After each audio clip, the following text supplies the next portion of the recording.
Un pont effacé en quelques secondes. Un missile hypersonique. Pourquoi soudain le monde entier retient-il son souffle? Imaginez la scène. La nuit tombe sur la région de Nikolaïev.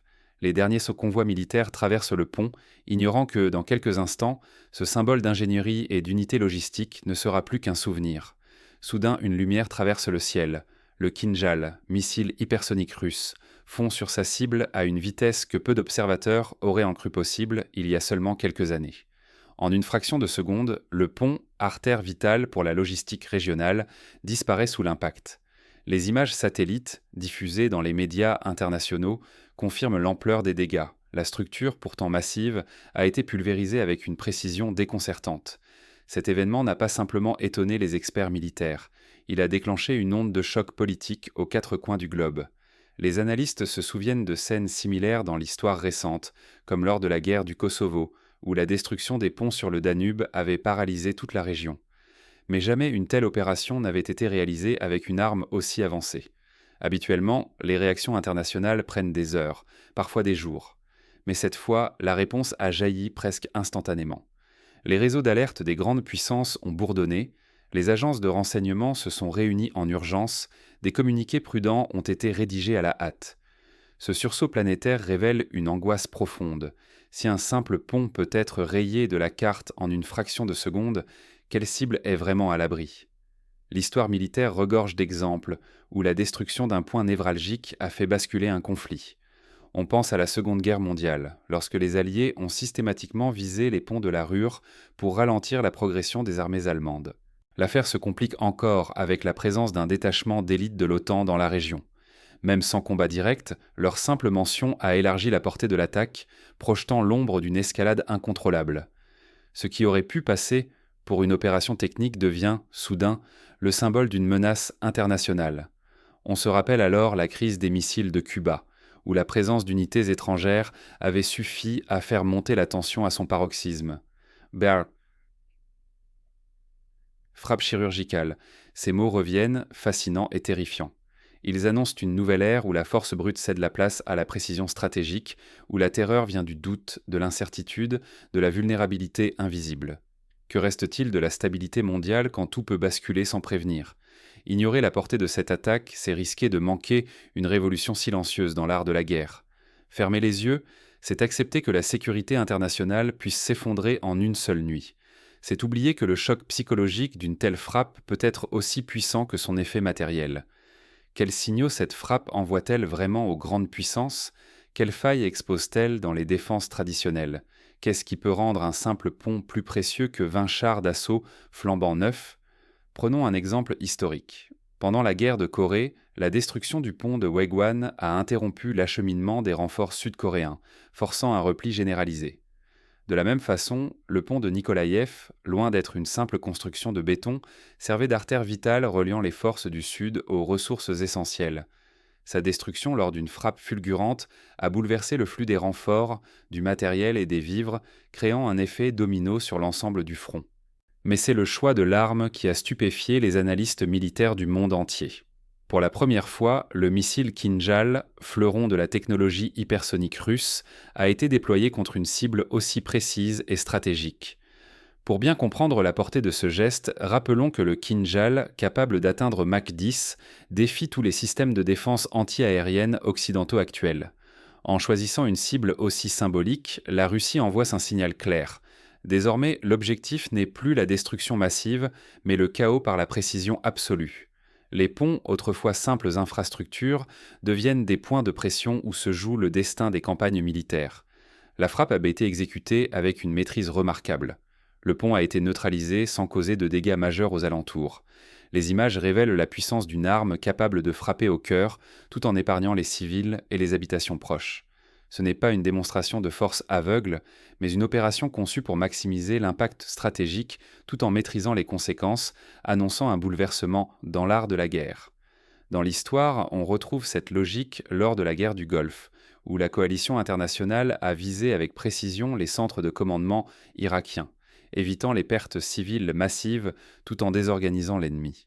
Mais jamais la technologie n'avait permis un tel niveau de contrôle, une telle rapidité d'exécution. Ce nouvel équilibre oblige à repenser la hiérarchie des cibles. Dans un conflit où chaque convoi, chaque rotation logistique décide de l'issue, frapper un pont clé revient à changer la donne sans engager d'immenses batailles frontales. Ignorer le rôle des infrastructures, c'est passer à côté des véritables points de rupture d'une défense nationale. Prenons un exemple concret. En 2008, lors du conflit russo-géorgien, la destruction du pont d'Engouri a empêché toute tentative de contre-offensive géorgienne. De même, aujourd'hui, la frappe sur Nikolaïev paralyse les mouvements ukrainiens, forçant des détours qui épuisent hommes et matériel. Avec le Kinjal, la Russie fait passer un message sans équivoque. La supériorité technologique permet de frapper là où cela fait le plus mal, au moment le plus critique. L'enjeu ne se mesure plus au nombre de bombes larguées, mais à la capacité de paralyser d'un coup sec les points vitaux de l'adversaire. C'est une leçon à retenir. Dans l'ère des guerres de haute technologie, un pont peut valoir bien plus qu'une division entière. L'impact de cet événement dépasse largement la destruction d'une structure. Il remet en cause les doctrines de protection, la fiabilité des réseaux logistiques et la capacité d'anticiper les prochaines attaques. Désormais, les infrastructures deviennent à la fois les cibles les plus convoitées et les plus fragiles, redéfinissant l'équilibre des forces, aussi bien sur le terrain qu'à l'échelle internationale.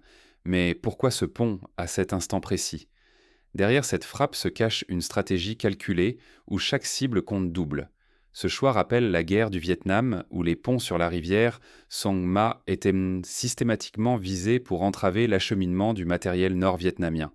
L'histoire se répète, mais la précision et la rapidité changent la donne. Et si la cible réelle n'était jamais le simple pont, mais l'équilibre psychologique de l'ennemi ?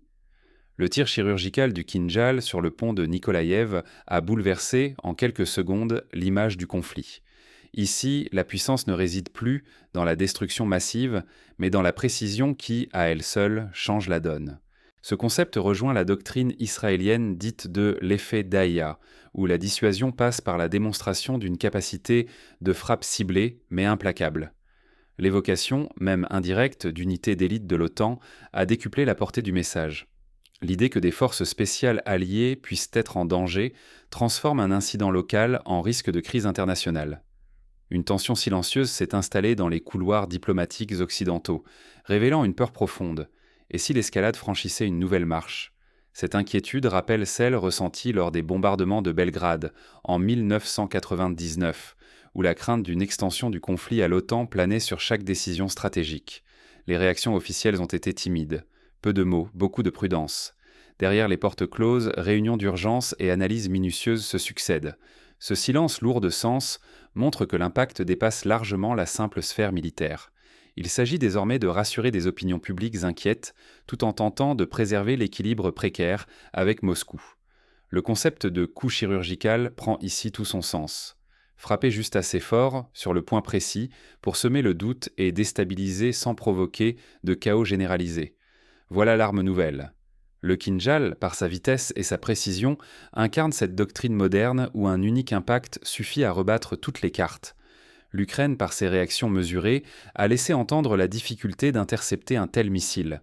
Reconnaître implicitement cette impuissance, c'est aussi alerter ses alliés. Chaque pont, chaque infrastructure essentielle pourrait être la prochaine cible. L'onde de choc psychologique s'étend alors bien au-delà du champ de bataille. C'est le souvenir de la guerre de l'ombre. Une guerre où la peur de la prochaine frappe, plus que la destruction elle-même, paralyse la prise de décision. Sous-estimer la portée de telles frappes, ce serait ignorer l'escalade invisible qui s'installe. Désormais, la peur du prochain coup parfait plane sur chaque structure stratégique, du Donbass jusqu'aux frontières occidentales. La vulnérabilité n'est plus une abstraction, mais une réalité palpable. Ce qui s'est joué à Nikolaïev ne concerne pas seulement la perte d'un ouvrage clé. Il s'agit d'un avertissement. La guerre de demain ne se gagnera plus à coups de destruction massive, mais grâce à la maîtrise de la précision et de l'effet psychologique. Mais à quoi ressemble concrètement cette nouvelle logique de guerre ? Comment les armées s'adaptent-elles face à cette menace insaisissable ? L'effet papillon d'un pont. Si le prochain choc frappait ailleurs, demain ? Sitôt le pont de Nikolaïev anéanti, chaque infrastructure stratégique se retrouve dans la ligne de mire. Plus aucun site n'est perçu comme invulnérable. Un seul impact précis fait basculer la perception. Désormais, tout devient cible potentielle, des ponts secondaires aux dépôts d'essence jusqu'aux gares ou aux postes de commandement. Ce bouleversement plonge les états-majors dans l'urgence. Où concentrer la défense ? Que sacrifier ? Que sauver ? Impossible de tout protéger à la fois. Chaque décision crée un vide ailleurs, imposant un dilemme permanent et instaurant une vulnérabilité diffuse. Dans les opérations militaires modernes, cette logique a été vue en Afghanistan, où les talibans ciblaient systématiquement les routes d'approvisionnement, forçant l'OTAN à disperser ses ressources et à multiplier les points de contrôle. Les chefs militaires ploetaient sous la pression, partagés entre la peur de la prochaine frappe et l'ignorance du lieu visé. À chaque minute perdue, le risque augmente. Mais décider trop vite, c'est risquer l'erreur fatale. L'incertitude s'installe au cœur même des réflexions stratégiques. Nul ne sait où le prochain Kinjal frappera. Un pont, une centrale électrique, une base logistique. Cette tension latente érode la chaîne de commandement et propage la méfiance jusque dans les rangs alliés. L'histoire regorge d'exemples où la peur du coup de trop a paralysé la prise de décision, comme lors de la crise de Suez, où chaque infrastructure stratégique était perçue comme menacée. Le risque est limpide. Si la doctrine de défense ne s'adapte pas, les ressources vitales pourront être neutralisées en un instant. Refuser d'évoluer, c'est accepter la logique du domino, où chaque perte fragilise l'ensemble. Les stratèges parlent alors d'une guerre d'attrition invisible, où le moral et la capacité de réaction s'effritent au fil des coups portés. Alors, dans un monde où chaque pont, chaque site sensible peut être la prochaine cible, quelles leçons retenir? Comment anticiper, comment limiter les dégâts face à cette nouvelle réalité stratégique? La réponse à cette incertitude ne tient pas seulement dans la technologie, mais dans la capacité à repenser en profondeur la défense et la résilience. C'est là que commence la vraie mutation stratégique. Prenons l'exemple d'Israël qui a multiplié les routes alternatives et les tunnels logistiques pour garantir la continuité du ravitaillement, même en cas de destruction ciblée des axes principaux. Comment se défendre face à une précision chirurgicale? La frappe sur le pont de Nikolaïev force à repenser l'essence même de la guerre moderne. Ce missile n'a pas seulement détruit une infrastructure, il a démontré l'impossibilité de protéger chaque site clé en permanence. Les experts recommandent désormais de disperser les stocks, de multiplier les itinéraires de secours et de rendre chaque point vital moins central, afin de limiter l'effet domino d'une frappe précise. La défense figée appartient au passé. Désormais, la survie passe par la mobilité, la dispersion et la création de réseaux capables d'absorber les chocs. Il ne s'agit plus de prévenir chaque frappe, mais de limiter leur portée grâce à l'agilité et la redondance en acceptant que des pertes ponctuelles sont inévitables. Des exercices réguliers de simulation d'attaque, comme ceux menés par l'OTAN en Europe orientale, sont essentiels pour tester et améliorer la résilience des réseaux logistiques. Chaque attaque de haute précision transcende le simple affrontement militaire. Elle résonne dans les chancelleries, agit comme message politique et diplomatique, et expose instantanément la solidité ou la fragilité d'un État. À l'ère de l'information, une frappe filmée devient une arme psychologique autant qu'un exploit technologique. La diffusion virale d'une vidéo de destruction partagée des millions de fois sur les réseaux sociaux peut démoraliser une nation aussi sûrement qu'une défaite sur le terrain. La véritable bataille se déplace alors. Elle s'invite dans l'opinion publique. La peur, le doute, l'incertitude s'immiscent, alimentées par la médiatisation et l'absence de sanctuaire.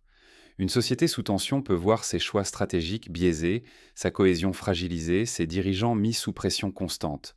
On l'a vu lors des bombardements de Londres en 1940, où la population, sous le feu constant de la Luftwaffe, a dû inventer de nouvelles formes de résilience psychologique et sociale. Dans ce contexte mouvant, la charge qui pèse sur les décideurs s'alourdit. Ignorer la menace diffuse de ces armes, c'est condamner la population à vivre dans l'inquiétude et l'instabilité. Toute stratégie de défense doit désormais inclure la dimension psychologique et médiatique de la guerre moderne. Les gouvernements doivent investir dans la communication de crise, dans l'éducation à la résilience et dans la préparation de la société à affronter la peur elle-même. À l'heure des missiles hypersoniques et des frappes ciblées, s'accrocher à d'anciennes certitudes, c'est accepter une vulnérabilité croissante et un déséquilibre profond au cœur de la société. L'histoire récente montre que les États qui ont su s'adapter, comme la Finlande face à la menace soviétique, ont pu maintenir leur stabilité malgré les assauts répétés. Ce bouleversement impose une refonte totale de la doctrine sécuritaire. La question n'est plus si d'autres frappes viendront, mais comment s'y préparer dès maintenant. Les armées doivent investir dans les technologies d'alerte précoce, dans la protection active des sites stratégiques, mais aussi dans la capacité de reconstituer rapidement les infrastructures détruites. L'exemple du Japon, qui reconstruit ses routes en quelques jours après un séisme, offre un modèle d'organisation à suivre. Ce tir n'est pas un simple événement. Il inaugure une ère nouvelle, celle où un seul missile peut changer le cours d'une guerre. C'est la leçon de Nikolaïev. Une seule frappe peut paralyser un front, semer le doute et modifier l'équilibre psychologique d'un conflit tout entier. Le Kinjal, lancé en quelques secondes, frappe un pont vital à Nikolaïev avec une précision chirurgicale.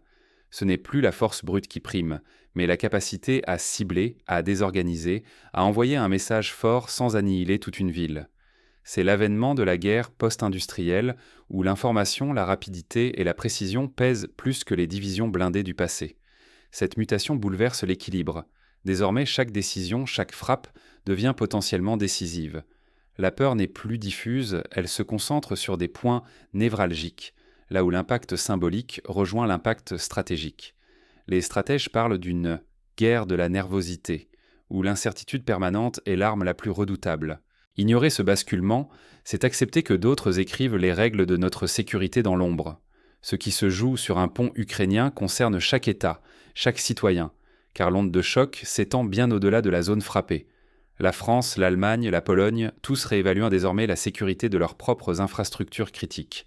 La technologie redistribue les cartes, un seul tir peut tout renverser, tester les alliances, forcer les armées à revoir leurs plans. La stabilité psychologique elle-même vacille, car n'importe quelle cible, désormais, peut devenir emblème ou point de rupture. L'exemple du pipeline Nord Stream, détruit en mer Baltique, a déjà montré la puissance d'un sabotage ciblé dans la guerre moderne. Ce n'est pas une démonstration de puissance vide, c'est un avertissement. Quand chaque attaque devient un message, rester indifférent serait la pire erreur. Alors que faire ? Prendre part à ce débat, c'est rester acteur de l'équilibre mondial, et non simple spectateur du bouleversement à venir. Les experts recommandent de renforcer la coopération internationale, de partager les technologies de défense, mais aussi de développer des protocoles communs pour la reconstruction rapide et la résilience psychologique des populations. En pratique, chaque État devrait dresser l'inventaire de ses infrastructures critiques, identifier les points de vulnérabilité et mettre en place des plans d'urgence testés régulièrement. Il est essentiel d'impliquer la société civile, les entreprises privées et les collectivités locales dans la préparation à ce nouveau type de menace. C'est l'union de tous les niveaux de la société qui permettra de résister à la pression psychologique et logistique de la guerre moderne. Dans les écoles, intégrer des modules de sensibilisation à la résilience face au choc collectif. Dans les entreprises, former des cellules de crise capables de réagir rapidement en cas de coupure des communications ou d'attaques ciblées. Dans les administrations, simuler régulièrement des scénarios de destruction d'infrastructures pour garantir la continuité des services essentiels. À l'échelle mondiale, il est urgent de rouvrir le dialogue sur le contrôle des armes hypersoniques, d'établir de nouvelles lignes rouges et de relancer la diplomatie du désarmement. Car si l'escalade n'est pas contenue, le risque d'une multiplication des frappes chirurgicales ne fera que croître. En conclusion, la destruction du pont de Nikolaïev n'est pas qu'un épisode de plus dans le conflit actuel. C'est le signal d'un changement d'époque, où la précision, la rapidité et la psychologie s'imposent comme les nouveaux maîtres de la guerre. Pour s'adapter, il faut comprendre, anticiper et agir ensemble sans attendre la prochaine onde de choc. Rester vigilant, débattre, investir dans la résilience, c'est ainsi que l'on garde la main sur son destin, face à une ère où chaque pont peut devenir le théâtre d'un bouleversement mondial.